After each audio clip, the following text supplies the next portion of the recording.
Maman, on est bientôt à 3000 petits culs sur la chaîne. Est-ce qu'Adika Mama se dévoilera? Bienvenue dans la Totolando Family, là où tout le monde a sa place. Et quiconque osera me défier regrettera de m'avoir fait face. Je suis Big Mom, là où la graisse s'amasse. Mais ne te voile pas la face, je reste la plus belle de toutes les races. Mama, Oda-sama, fais-moi un enfant. Ce monstre de génie arrive à nous sortir des chapitres toujours plus hypants que le précédent. Maman, on est toutes retournées.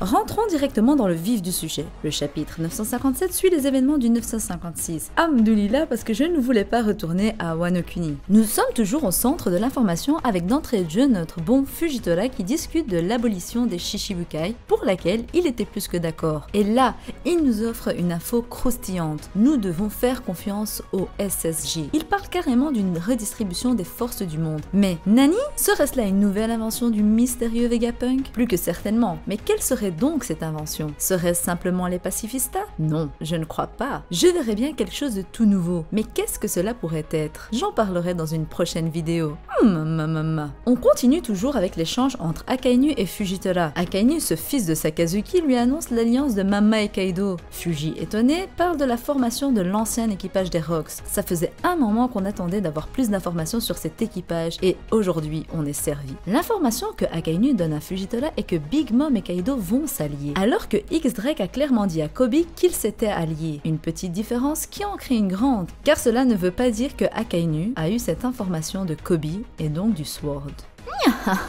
Si vous voulez en savoir plus sur ce que Mama pense du Sword, go check ma dernière vidéo. Qu'est-ce que je l'aime ce chapitre, il est rempli d'informations. Mon Kokoro là, il bat la chamade. On continue avec Sengoku qui va nous régaler avec ses informations. Il raconte l'histoire des Rocks aux soldats de la nouvelle génération qui ne sont pas au courant de leur légende. Ce qui les définissait selon Sengoku était l'appât du gain et surtout dans cet équipage il était normal de tuer un Nakama. Cet équipage était composé de grands noms tels que Barbe Blanche, Kaido, Big Mom, Shiki le Lion, H d'Argent, Captain John, Wang Zi, des noms qui résonnent dans le monde de la piraterie et à la tête de cet équipage, il y avait leur capitaine, Rox D. Xebek. Il est un peu grec. En tout cas, ce que je retiens, c'est que Mama était carrément sexy. On comprend mieux tous ses enfants. Même Brook demanderait à avoir ma culotte.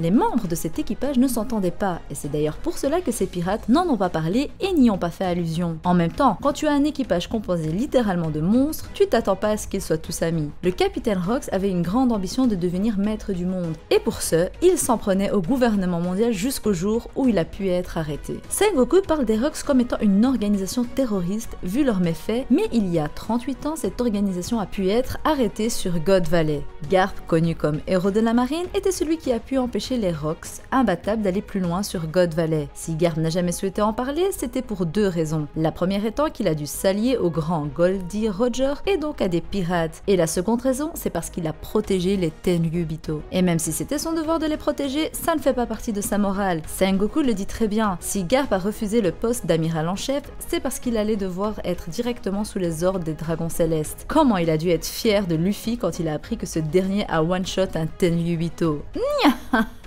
Garp et Goldie Roger ont dû protéger les Tenryubito et leurs esclaves sur God Valley en formant une alliance et ont vaincu l'équipage des Rocks. Sengoku explique alors que God Valley a disparu sans laisser de traces et qu'elle ne figure plus sur aucune carte. Rox D. Xebek était un vrai monstre, il a dirigé 3 pirates qui sont devenus des empereurs, et selon Sengoku, il s'agissait sûrement de l'adversaire le plus puissant que Roger ait dû affronter. Selon Sengoku, Xebek ne serait plus de ce monde. On découvre alors les primes des Yonko, des primes qui peuvent étonner ou pas. Mama va arrondir les primes pour plus de facilité. Barbe Noire devenu empereur il y a 1 an, 2 247 millions de berries. Shanks le Roux devenu empereur il y a 6 ans, 4 milliards et 48 millions.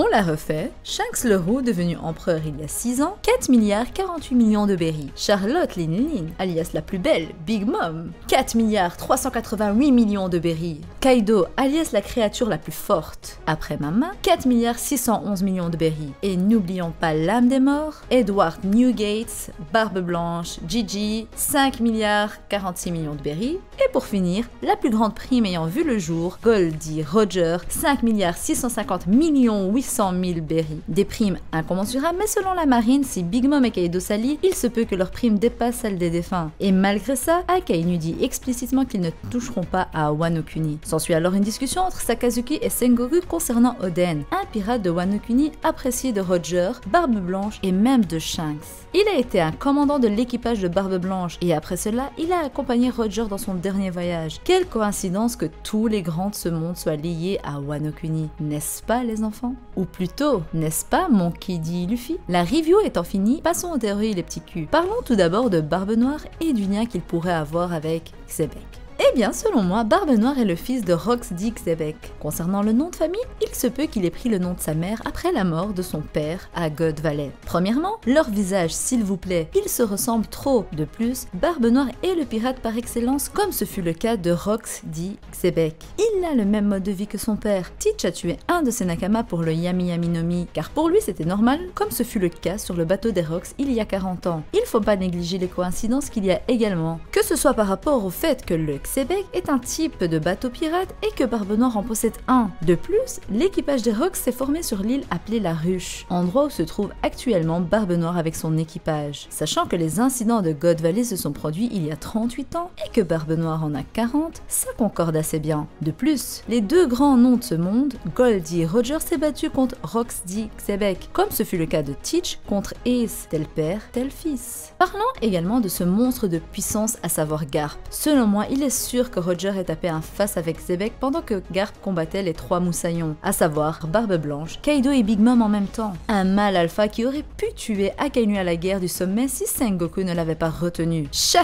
dans vos dents ceux qui pensaient que Garp allait se faire trouer par Magma Man. Oui, il y en a bien qui pensaient que Garp allait se faire défoncer par Akainu alors qu'il est à 7 cieux au-dessus de lui en termes de puissance. Garp et Roger, une amitié et une rivalité belle et efficace. Ça ne vous fait penser à rien? Eh bien oui, moi je vois l'amitié et la rivalité de Kobe et Luffy en eux. Un marine et un pirate qui partagent en un sens une image de la justice, mais qui prennent des chemins différents. Deux personnages qui finiront par s'allier. Bon, maman, on a trop dit. Gardons le suspense et les théories pour d'autres vidéos, n'est-ce pas? Maman. Dites-moi ce que vous avez pensé du chapitre et de la vidéo dans les commentaires, bande de petits bâtards. On est bientôt 3000 sur la chaîne. Ça fait plaisir. Les abonnés ont intérêt à grimper comme Kaido m'a grimpé dessus à l'époque.